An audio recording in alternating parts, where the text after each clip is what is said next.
Harga saham itu paling murah hanya Rp50. Oh, janji keuntungannya seperti apa sih kalau di saham itu? Kalau kita nggak pernah menjanjikan keuntungan. Gambaran secara umum saja. Nah, jadi ini perlu dicermati juga. Kita ngomong investasi, itu investasi apapun itu tidak ada yang bisa menjanjikan suatu keuntungan. Ya, itu perlu dicatat nih. Iya. Karena prinsip investasi itu adalah high risk high return gitu ya. Karena begini Pak Ngurah, saya punya teman dia pemain saham. Ya.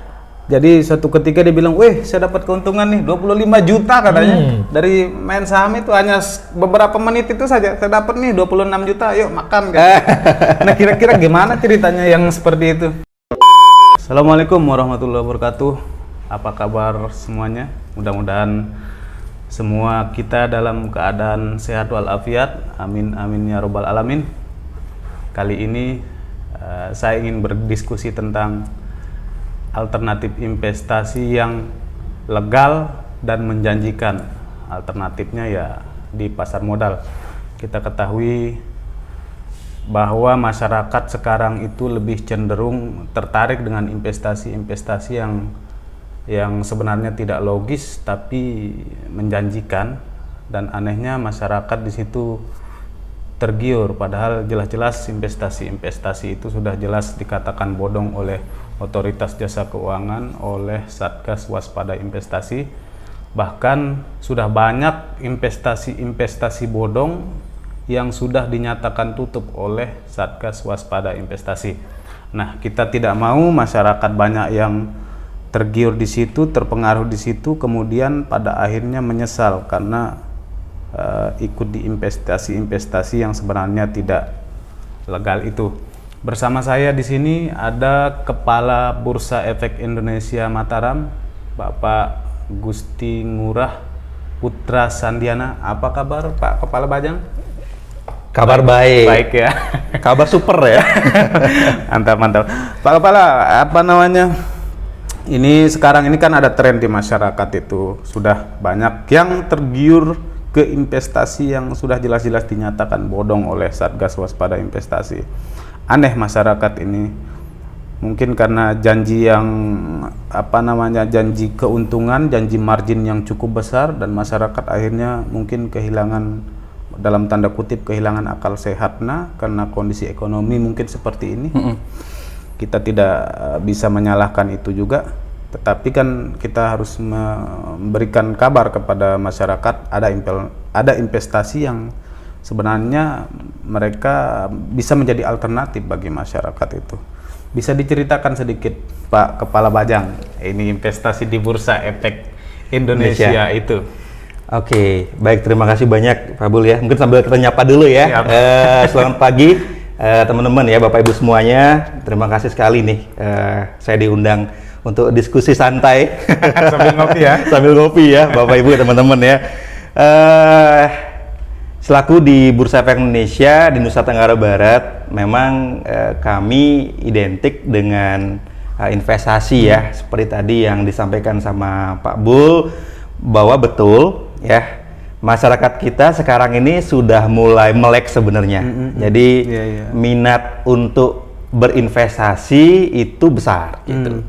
Nah, yang menjadi hal adalah bagaimana minat yang sudah tumbuh ini itu disalurkan atau mendapatkan akses yang betul gitu kan. Jangan sampai nanti menjurus ke hal-hal yang tadi ilegal seperti itu. Nah, jadi betul bahwa beberapa, mungkin bukan baru-baru saja ya, sudah sejak lama sebenarnya banyak sekali produk-produk yang notabene itu produk yang belum mendapatkan izin dari otoritas gitu kan, dengan iming-iming nih gitu ya. Ini nih yang selalu ada iming-iming nih yang akhirnya dalam tanda petik itu menjerumuskan gitu ya, menjerumuskan masyarakat kita bahwa memberikan satu imbal hasil atau keuntungan yang besar gitu kan, di luar kewajaran ya, di luar kewajaran betul gitu. Nah, jadi inilah yang menjadikan banyak masyarakat kita itu yang kemudian tertarik, bahkan terjun langsung di sana gitu kan. Ini fenomena ya, fenomena di lapangan ya. Jadi seperti itu ya, dan dengan modus atau dengan skema-skema yang aneka ragam Skema ya. Ponzi yang umumnya ada ya, yang Kebanyakan kayak multi level marketing ya. ya, jadi Berarti. ya kalau tadi investasi legal ini memang banyak menggunakan skema Ponzi ya, atau Ya. Ponzi scheme ya. Jadi Ya. skemanya itu mirip kayak dia mencari anggota seperti itu ya. Jadi nanti get member dengan Ya, syarat tertentu, membayar tertentu gitu.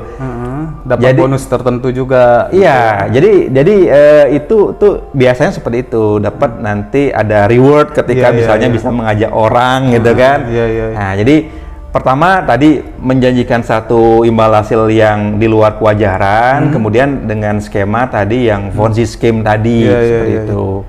Tapi saya boleh ngopi ya? Boleh. Mumpung masih hangat lah ini. Mumpung masih anget ya.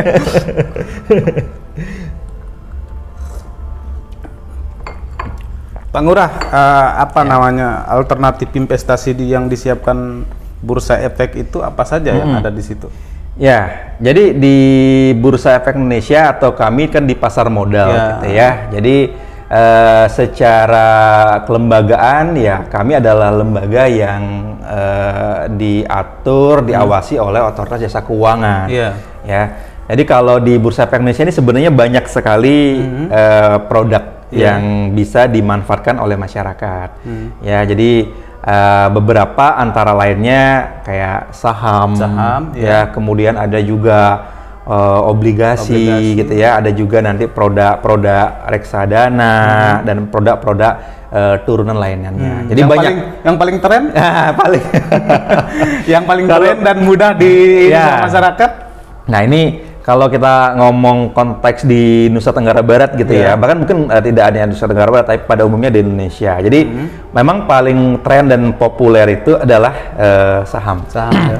Ya, saham. Tapi perlu diingat nih, nah ini juga kita ingatkan juga ya ke Iya, iya, teman-teman ya. Jadi Iya. saham ini kan cukup populer namanya iya, gitu betul, ya. betul, betul. Nah, cuman banyak juga yang salah kaprah gitu ya.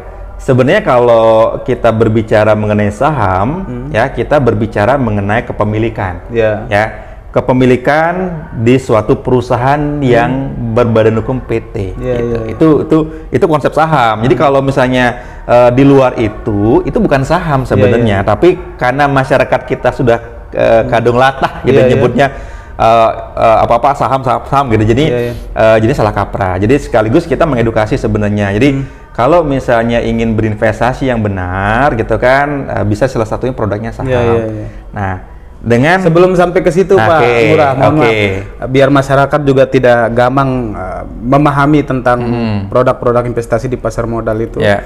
Saham itu apa sih? Kemudian obligasi itu juga apa sih? ini penting ya. Ya, biar kita tidak biar pemahaman kita. Ya. Jadi saham ini adalah surat berharga yang merupakan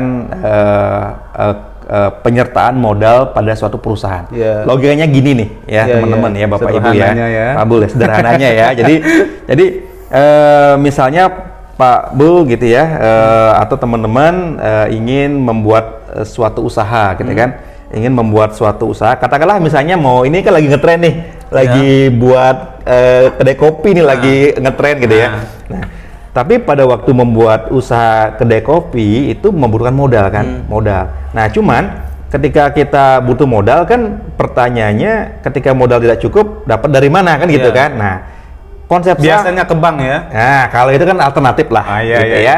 Nah, alternatif banyak. Salah satunya, kalau tadi konsepnya adalah saham, berarti saya Pak Bul nih buat kedai kopi. Nah, karena butuh modal, Iya. Pak Bul ngajak saya nih gitu kan, sebagai partner. Iya, Ayo iya. kita sama-sama mendirikan kedai kopi ini, Iya, iya, ya. Jadi sama-sama menyertakan modal di sana, Iya, ya. Misalnya modalnya 100 juta gitu. Ah. Sederhana lah, 100 juta 100 misalnya. juta, ya. Atau 1 miliar lah ya. Nah, duitnya Pak Bul misalnya adalah 90 juta. 90 juta ya. Kan 10 juta aja kecilnya. Iya, iya. Jadi 90 juta, saya 10 juta. Jadi kan terkumpul 100 juta. Iya. Ya. Nah, sekarang dengan jumlah modal yang porsinya Pak Bul besar, saya lebih kecil, Iya. berarti sekarang untuk usaha ini ya kepemilikannya itu sahamnya lebih banyak dimiliki oleh Pak Bul, Iya. ya, dibanding saya, karena saya jumlah modal yang saya sertakan itu hanya 10%, ya, hanya tadi 10 juta lah, 10 juta, ya 10 juta. Nah, jadi hak dan kewajibannya juga sama. Jadi nanti haknya adalah keuntungannya itu lebih besar dapat Pak Bul dibanding saya. Ya, kalau potensinya ya justru lebih besar juga, gitu kan, sama juga karena kan dana yang ditempatkan di sana itu lebih besar juga. Gitu, itu konsep saham. Nah, kalau konsep tadi obligasi ya, kalau obligasi berbeda dengan saham.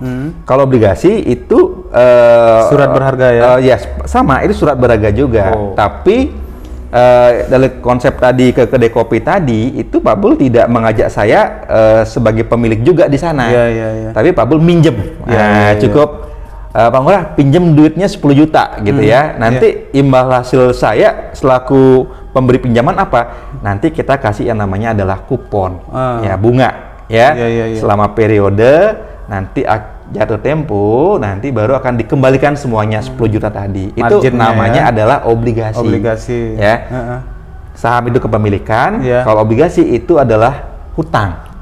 Gitu. Itu konsepnya. Ya, jadi banyak. Obligasi itu biasanya itu surat berharga negara, bukan? Bukan. Jadi gini ya, kalau obligasi kan banyak jenis. Banyak jenis. Jadi ada obligasi yang dikeluarkan. Jadi oleh perusahaan, ada obligasi yang dikeluarkan oleh negara. Ya, jadi sebenarnya semua ya nggak semua ya, ada beberapa obligasi termasuk obligasi negara itu juga itu nanti dicatatkan di Bursa Efek Indonesia. Itu yang nanti bisa diperjualbelikan. Itu boleh dijual ke siapapun ya. Nah, ya, jadi nanti bisa dijual kembali lewat pasar sekunder namanya di Bursa Efek Indonesia. Itu nilainya bisa sampai berapa itu? Nilai apa? Pak Ngurah, nilai obligasi itu.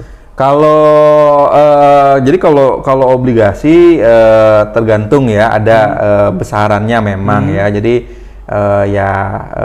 ada yang namanya obligasi retail gitu kan, itu memang lebih mudah dijangkau oleh masyarakat. Karena dengan dana misalnya 1 juta itu sudah bisa beli ya, 1 juta bisa beli. Nah, itu yang banyak dikeluarkan oleh negara nih kan. Mungkin kalau ada yang namanya kayak obligasi retail gitu kan, ada kayak sukuk retail. Nah, itu jadi negara membutuhkan dana lewat partisipasi masyarakat, kemudian dijual produknya, masyarakat membeli gitu kan. Nah, nanti masyarakat opsinya dia bisa pegang produk itu sampai jatuh tempo atau diperjualbelikan kembali di pasar sekunder. Pasar sekundernya di mana? Ya, nanti lewat skema di pasar modal gitu ya. Jadi sederhananya kita bisa beli surat berharga itu di pasar modal ya. Bisa. Memang produk di pasar modal itu produk finansial aset gitu. Oh, nilainya ada yang sampai 1 juta ya? Ya, kalau yang retail tadi kalau obligasi ya. Kalau saham ya, ini kalau kita ngomong saham gitu ya. Dan obligasi tadi udah ya. Jadi nah, ini saham ini sebenarnya kan bayangan masyarakat itu wah, ini saham nih kan tadi beli perusahaan katanya ya. Jadi buat perusahaan, wah pasti namanya buat perusahaan ini modalnya gede deh gitu. Mungkin Pak Bul juga mikirnya gitu ya. Wah, saya pengen beli perusahaan besar. Nah, sebenarnya cara yang paling singkat untuk memiliki perusahaan yang mana perusahaannya sudah berjalan, sudah berkinerja yang bagus adalah membeli saham yang ada di Bursa Efek Indonesia. Gitu. Nah, buat sedikit bayangan, nggak mahal kok gitu ya. Harga saham itu paling murah hanya Rp50 per lembar saham. Nah, ini per lembar ya? Per lembar. Karena kalau saham itu kan ada satuannya namanya lot gitu. Jadi kalau lot itu 1 lot sama dengan 100 lembar. Jadi kalau 100 lembar berarti 100 kali tadi 50 misalnya ya? 50 misalnya. 50 berarti kan 5.000 saja. 5.000. Ini analogi sederhana ya. Itu sudah dengan bisa 5.000 sudah bisa punya saham ya. Punya perusahaan. Kan punya saham berarti kan punya perusahaan. Ya, dengan membeli saham berarti memiliki perusahaan. Memiliki perusahaan. Keren. Jadi apa namanya, itu kan banyak sekali ya perusahaan-perusahaan yang ngelepas saham ya di Bursa Efek. Ya. Dan itu perusahaan-perusahaan yang boleh kita bilang bonafit. Saya boleh sebut salah satu misalnya, misalnya BRI gitu kan, ada ngelepas saham juga, Garuda ada ngelepas saham, Sinarmas ada ngelepas saham. Itu semua bisa kita beli ya? Bisa. Nah, jadi kan perusahaan apa sih yang kita bisa beli sahamnya di Bursa Efek Indonesia? Ya. Jadi sederhananya adalah perusahaan yang kita bisa beli adalah perusahaan yang sudah go public di Bursa Efek Indonesia, sudah mencatatkan sahamnya di Bursa Efek Indonesia. Kalau paling gampangnya ngelihat identitasnya itu di belakangnya TBK. Oh, TBK berarti terbuka ya? Terbuka berarti perusahaan itu semua boleh membeli sahamnya. Semua bisa beli sahamnya gitu. Jadi kan perusahaan itu TBK berarti dia sudah tercatat di Bursa Efek Indonesia. Siapapun bisa beli gitu kan. Nah, tadi kalau sampai sekarang itu banyak nih pilihannya. Jadi ada 700 lebih perusahaan di Bursa Efek Indonesia. Termasuk perusahaan asing enggak? Perusahaan yang berbadan hukum di Indonesia. Makanya di Indonesia pasti saja ya. Artinya mungkin ada afiliasi, ada kepemilikan segala macam, tapi badan hukumnya Indonesia. Dalam artian dia yang go public itu adalah perusahaan berbadan hukum PT. Pasti kalau kita beli perusahaan itu pasti depannya PT. Jadi dengan uang, dengan contoh sederhana tadi, dengan Rp5.000 kita sudah memiliki saham-saham perusahaan. Kita sudah memiliki kita sudah menjadi bagian dari perusahaan itu. Bagaimana caranya membeli saham? Akses saham itu gimana? Nah, ini nih yang mungkin masih banyak juga yang masih bingung gimana memulainya berinvestasi di pasar modal. Jadi sederhananya adalah sebenarnya siapapun itu bisa menjadi investor di Bursa Efek Indonesia, ya.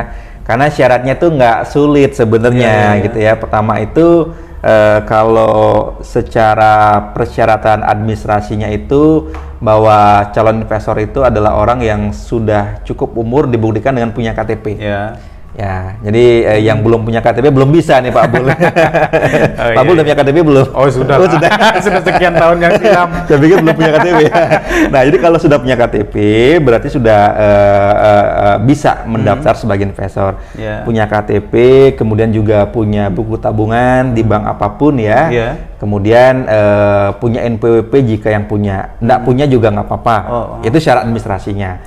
Nah, kemudian bisa nggak Pak, saya datang ke kantor Bursa Efek Indonesia Nusa Tenggara Barat di Jalan Pejangge gitu kan? Depan mall lagi kan? Depan mall lagi. Mall lama lagi. Gampang kok nyarinya. Nyarinya gampang ya. Nah, jadi jawabannya adalah kalau secara langsung membuka di Bursa Efek Indonesia, membuka rekening saham itu nggak bisa. Karena Bursa Efek Indonesia, kami sebagai salah satu regulator juga, otoritas di pasar modal. Ya. Nah, tapi di posisi yang sama juga ya ke kantor tadi di Bursa Efek Indonesia di depan Mataram Mall, gitu ya, depan mall lama gitu ya, depan mall gitu. Ada juga di sana perusahaan sekuritas. Nah, ini yang perlu mungkin dikenali ya. Jadi ada beberapa perusahaan sekuritas nih di Nusa Tenggara Barat. Sudah masuk ya? Sudah ada. Ada berapa emang? Sudah masuk. Sekarang sudah ada 5. Ya, kalau boleh saya sebutkan ya. Jadi ada yang namanya Pintraku Sekuritas, ada yang namanya Philip Sekuritas, BRI Dana Reksa Sekuritas, MNC Sekuritas, dan Sukor Sekuritas. Jadi ada 5 perusahaan sekuritas di Nusa Tenggara Barat yang kebetulan semuanya ada di Mataram, dan kebetulan semuanya itu berkantor sama dengan di Bursa Efek Indonesia. Jadi sekali mendayung 2 pulau terlampau. Sekali kantor Bursa Efek Indonesia langsung belajar teredukasi, langsung bisa buka rekening di perusahaan sekuritasnya dengan syarat tadi 3 tadi ya. Tadi misalnya kalau udah lengkap persyaratannya buka rekening, terus kemudian dananya gimana? Nah, kira-kira jadi banyak yang ngomong modal besar nggak kayak tadi ya, karena saham itu kan sebenarnya nggak terlalu mahal. Jadi kalau sekarang itu dengan 100.000 saja sudah bisa membuka rekening, lebih gampang. Janji keuntungannya seperti apa sih kalau di saham itu? Kalau kita nggak pernah menjanjikan keuntungan. Gambaran secara umum saja. Nah, jadi ini perlu cermati juga. Kita ngomong investasi, itu investasi apapun itu tidak ada yang bisa menjanjikan suatu keuntungan. Ya, itu perlu dicatat nih. Ya, karena prinsip investasi itu adalah high risk high return gitu ya. Kalau modelnya adalah ada suatu kepastian keuntungan, itu skemanya bukan investasi. Kalau menurut saya ya, mungkin itu adalah kayak tabungan, kayak gitu. Nah, jadi kalau misalnya deposito, kalau memang karena investasi itu kan naik turun gitu ya, naik turun tergantung perkembangannya. Ya, jadi investasinya betul seperti itu. Makanya gambaran kalau buat keuntungan gitu misalnya ya, jadi yang saya bisa sharingkan adalah kinerja historis ya, kinerja sebelumnya gitu ya. Nah, jadi kalau berdasarkan kinerja sebelumnya gitu ya, kita patokannya adalah indeks harga saham gabungan ya kalau di Bursa Efek Indonesia. IHSG ya. IHSG ya, itu dalam 10 tahun terakhir bahkan gitu ya, beberapa kali bahkan sebelum pandemi ini ya, sebelum pandemi kita bicara ya, indeks harga saham gabungan itu mencatatkan keuntungan tertinggi di seluruh dunia loh. Kita nggak ngomong untuk nasional saja, seluruh dunia gitu ya. Makanya itu yang menyebabkan tidak hanya investor lokal yang ada di Bursa Efek Indonesia, banyak juga investor asing yang berinvestasi di Indonesia. Kenapa? Karena investor itu kan logis, mereka akan mencari di mana tempat yang memberikan tingkat keuntungan yang terbaik gitu. Karena begini Pak Ngurah, saya punya teman dia pemain saham.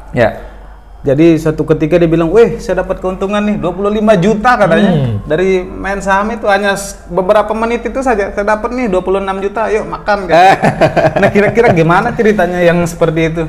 Iya, bisa jadi. Bisa jadi karena gini. Jadi kan saham itu kan naik turun, gitu ya, saham itu naik turun. Ada potensi ketika harga saham itu naik, ada juga potensi resiko ketika harga sahamnya turun, gitu ya. Nah, ketika harga sahamnya naik itu sebelum ke sana ya, jadi apa sih yang menyebabkan? Jadi penyebabnya itu banyak sebenarnya ya. Jadi saham itu naik karena perusahaan ini bagus, perusahaan ini kinerjanya ini tadi menjanjikan. Perusahaan yang kita beli sahamnya itu betul, karena kan kita membeli prospek perusahaan, gitu kan. Nah, membeli prospek perusahaan karena perusahaannya bagus, gitu kan, kinerjanya bagus. Akhirnya banyak orang yang mau membeli nih. Nah, semakin banyak orang yang membeli, kembali ke hukum permintaan penawaran, demand-nya tinggi, harganya kan naik, gitu ya. Jadi kalau sudah ada harga naik gitu, kita bisa jual saham. Bisa kalau jual. kita mau ya. Bisa. Di situ keuntungan kita dapat ya. Keuntungannya. Oh, gitu. Sederhananya kan kalau saham itu kita belinya itu harganya lebih rendah, jualnya harus harganya lebih tinggi kan gitu kan. Ya namanya kita bisnis kan. Betul. Di sana ada keuntungan. Nah, mengenai tadi potensi tadi misalnya cerita, untung 25 juta segala macam, itu udah biasa. Biasa ya. Biasa dalam artian gini. Kan tadi saham itu dalam sehari gitu ya, dalam sehari kita ngomong ya, sesuai dengan ketentuan di bursa itu bisa naiknya maksimal itu 35%.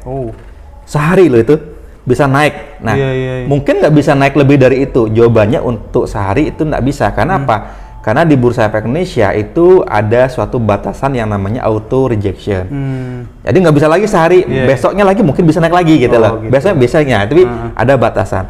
Turunnya juga dibatasi juga gitu. Jadi nggak terlalu rugi, nggak terlalu untung ya. Nah, nggak terlalu bisa naik melambung setinggi-tingginya dalam sehari, ada turun seturun-turunnya. Jadi ada juga safety-nya juga loh gitu.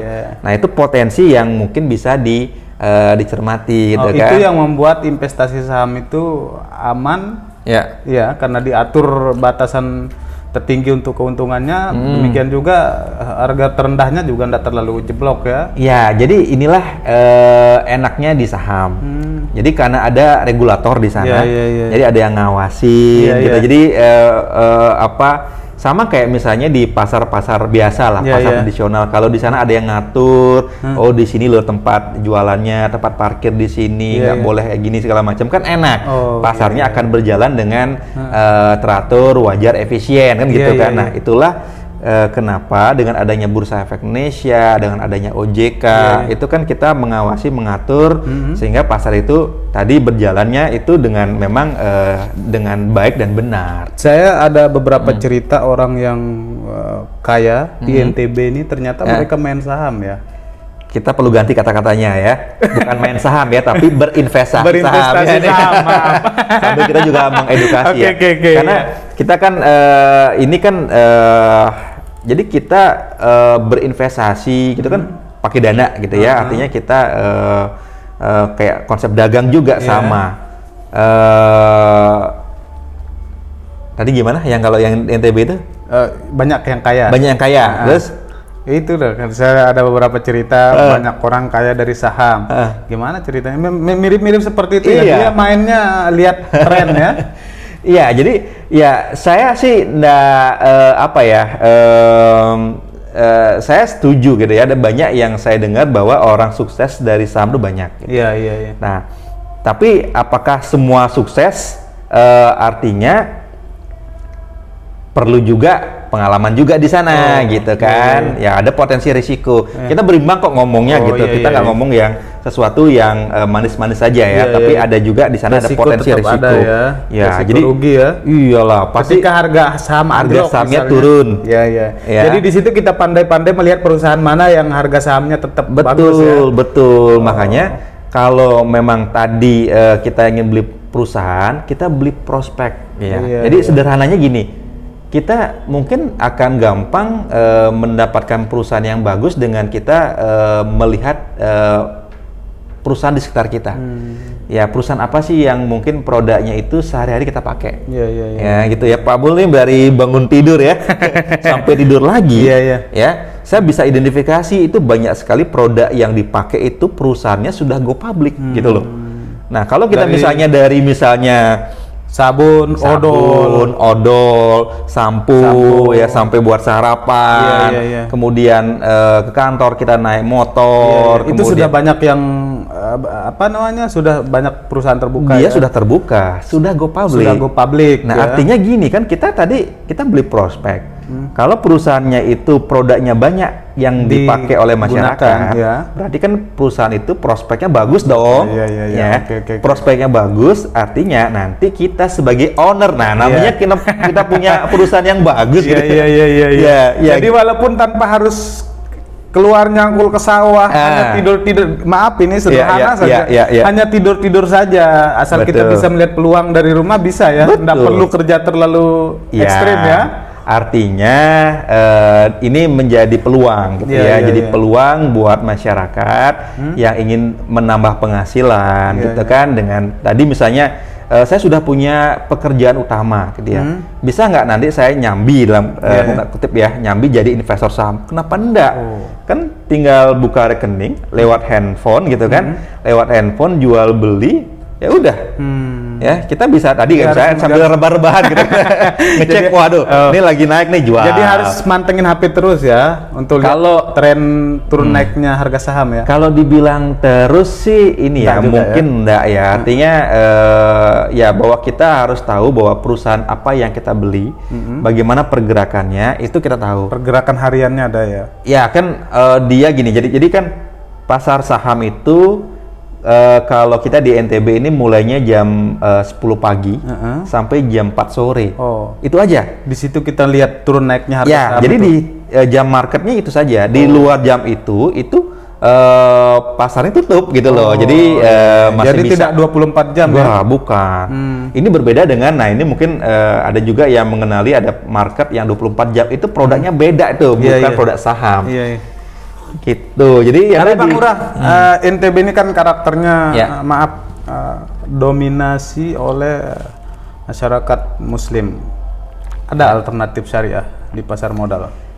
Ada ya. Ada. Jadi termasuk saham juga ya? Ada. Jadi gini, di pasar modal itu juga menyediakan produk syariah juga. Ya, kami memiliki juga ya, atau mungkin lebih dikenal itu ada pasar modal syariah juga. Jadi apa sih yang dimaksud pasar modal syariah? Jadi pasar modal syariah ini pasar modal yang tadi secara ketentuan segala macam itu berdasarkan hukum Islam gitu ya. Yang mana keterlibatan ada DSN MUI di sana. Ya, jadi pasar modal syariah berarti semuanya syariah dong gitu kan. Jadi mulai dari produknya syariah, cara jual belinya syariah gitu ya. Nah, kalau kita ngomong produk gitu ya, ada nggak sih saham syariah? Gitu ya. Nah, kalau terkait dengan saham syariah sebenarnya banyak. Tadi saya bilang ada 700 lebih perusahaan di Bursa Efek Indonesia. 60% lebih ya, lebih dari 60% itu saham yang ada di Bursa Efek Indonesia itu sudah berkategori syariah. Jadi pilihannya banyak nih gitu ya. Nah, yang memberikan kategorisasi syariah atau tidak siapa? Apakah Bursa Efek Indonesia? Bukan. Yang memberikan ketentuan ini syariah, ini tidak, itu dari DSN MUI. Dewan Syariah Nasional Majelis Ulama Indonesia.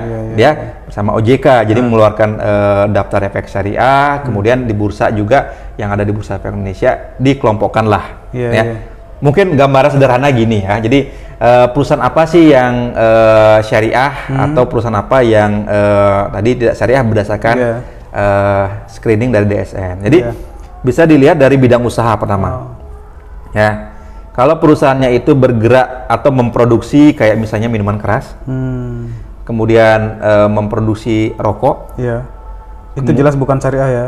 Dia bukan saham syariah, gitu. Ya.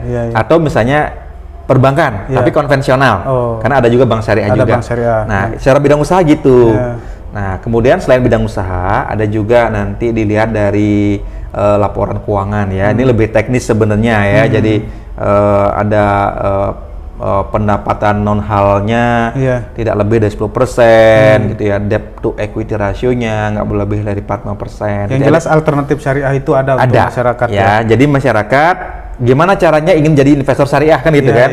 Kalau tadi saya bilang jadi investor di pasar reguler dengan membuka rekening, untuk jadi investor syariah sama juga membuka rekening. Membuka rekeningnya di mana?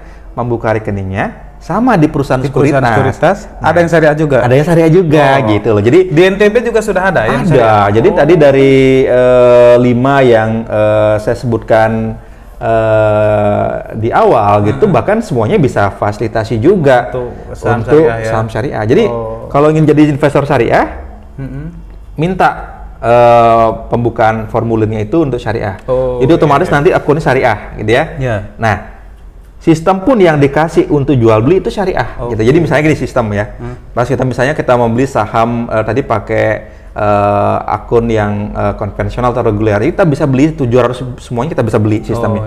Tapi ketika kita buka rekening syariah, kita beli tadi misalnya perusahaan rokok misalnya, pas klik mau beli nggak bisa. Karena nanti ada keluar ayat-ayat gitu kan. Gitu ya, ada yang ceramahi langsung. Ada yang ceramahi di sistemnya. Gitu. Sistem langsung nyeramahi. Sistemnya, jadi udah langsung diblok oleh sistem bahwa saham ini bukan syariah. Jadi kalau mulai dari membuka rekening saham syariah, ya mainnya di syariah saja ya. Semuanya kan syariah. Kalau konvensional bisa syariah gitu. Ya artinya semuanya bisa dilakukan. Gitu. Tapi kalau syariah tadi hanya saham syariah saja. Kemudian ada beberapa ketentuan cara jual beli. Kalau misalnya kalau konvensional kita bisa mungkin kayak misalnya kita jual saham dulu baru beli. Kalau syariah kan nggak bisa, kita harus punya barang dulu baru nanti ini jual. Terakhir Pak Ngurah, ini trennya di NTB seperti apa pemain saham di NTB, investasi saham saham. Trennya seperti apa setelah Bursa Efek Indonesia buka di NTB? Nah ini menarik ya, jadi Bursa Efek Indonesia di Nusa Tenggara Barat itu kan berumur ya kurang lebih 3 tahun lah. Jadi kita baru berdiri ya di Jalan Pejanggik tadi ya. Jadi dari tanggal 7 Desember 2017 ya. Yang waktu itu jumlah investor saham di NTB itu ada sebanyak 2.000 investor atau 2.000 orang lah gitu ya. Nah, perkembangan selama 3 tahun terakhir itu sangat menggembirakan ya Pak Bul gitu ya. Jadi sekarang ini berdasarkan data yang kami miliki itu jumlah investor saham di NTB itu sekarang sudah 12.000. Wih, banyak ya. Jadi dari 2.000 sekarang udah jadi 12.000 nih. 10.000 naiknya ya. 10.000 dalam 3 tahun ya. Wih, luar biasa. Nah, itu baru investor saham nih. Nah, kalau ditambah dengan investor obligasi. Investor reksadana itu jumlahnya sudah 22.000. Wih. Itu ya yang tersebar di seluruh NTB ya, yang mungkin juga ada yang berdomisili di luar NTB tapi KTP-nya NTB gitu kan. Nah, artinya apa yang kita bisa tangkap di sini ya, bahwa masyarakat di NTB sekarang sudah mulai melek ya, udah mulai melek dengan investasi terutama di pasar modal, bahwa tadi di sini ada potensi keuntungan itu ya yang menjanjikan gitu ya, asalkan tadi kita tahu apa yang kita beli, gimana cara jual belinya gitu kan. Nah, mungkin terakhir juga gitu ya, jadi kadang-kadang kan bingung tadi kan udah buka rekening terus gimana dapat informasi gitu ya. Jadi sebenarnya sih lewat Bursa Efek Indonesia di NTB gitu kita kan ada program edukasi ya. Kita selalu ada program edukasi sekolah pasar modal namanya. Jadi kita edukasi nih masyarakat dari nol. Jadi Pak Bul misalnya benar-benar awam gitu ya, saya pengen investasi tapi saya nggak ngerti gitu ya, nggak usah khawatir gitu ya. Jadi kita edukasi ya dari basic pengenalan dulu gitu ya, kemudian sampai memang benar-benar mahir lah kita sebutkan gitu. Jadi itu memang bertahap nih Pak Bul nih. Pak Ngurah tadi 22.000 itu per tanggal berapa itu? Kalau per 22.000 itu di Januari 2021. Ya sekarang udah naik lagi nih. Sekarang naik lagi ya, bisa lebih dari 20. Lebih. Apalagi gini, ini trennya luar biasa ya pas semenjak pandemi pandemi 2020 ini tidak hanya di NTB sebenarnya, di seluruh Indonesia. Jadi mulai ada rekor-rekor terkait dengan peningkatan investor retail itu yang naiknya sangat tajam. Jadi mungkin gini ya, mungkin orang bingung gitu kan, lagi pandemi nih ngapain gitu kan, usaha nggak jalan, kemudian buka usaha tadi sulit, jadi banyak yang akhirnya memutar dananya dengan berinvestasi di pasar modal. Jadi pandemi tidak mempengaruhi ya? Pandemi justru kalau di kami gitu ya, dari sisi investor itu akhirnya justru tambah rame nih, tambah rame. Jadi geliat investasi di pasar modal ini semakin rame. Nah gitu. Tapi perlu diingat gitu ya. Nah ini perlu diingat. Jadi investasinya benar gitu ya, dengan cara yang benar gitu kan. Mulai dari misalnya dana gitu ya, dana kalau ingin investasi usahakan memang dana yang menganggur gitu ya, jangan gunakan duit panas nih gitu kan. Ada duit nih besok mau bayar sekolah anak ya, kalau lihat saham naik di investasikan dulu ya. Kalau secara prinsip investasinya salah sih gitu ya, karena investasi itu karena kan butuh tadi ya kenyamanan segala macam ya, usahakan memang tadi gunakan dana menganggur. Oke, siap. Terima kasih Pak Ngurah sudah banyak memberikan kita informasi tentang investasi di pasar modal. Sekarang tinggal pilihan Anda, mau memilih yang logis, legal, atau mau tergiur dengan investasi abal-abal yang pada akhirnya membuat kita semua menyesal. Terima kasih. Makasih banyak Pak Bul. Sehat terus Pak Ngurah. Sehat selalu ya teman-teman ya.